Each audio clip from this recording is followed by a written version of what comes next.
अद्विक ए अद्विक थांबा बघ ना हे बघ पहिलं अद्विक ए अरे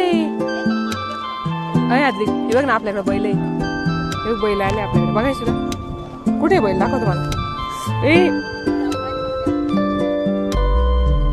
काय रे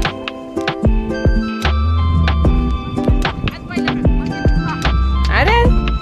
काय रे चालते ना बैल अद्विक चालते ना ते बैल काय रे चालते नाही तेव्हा पप्पा त्या पप्पा चालवतील आता पप्पा तू चालव जा बस बस ना ते बसायचं असतं जा अरे घाबरू नको ना पप्पा चालू राहिले त्याला बसायचं असतं तू विचारतो ना सीट कुठे आहे तिथे सीट आहे थांबा नाही पळ पळ पळ पळ पळ पळ पळ पळ पळ बैल आली पळ पळ पळ ना आली बैल पळ पळ पळ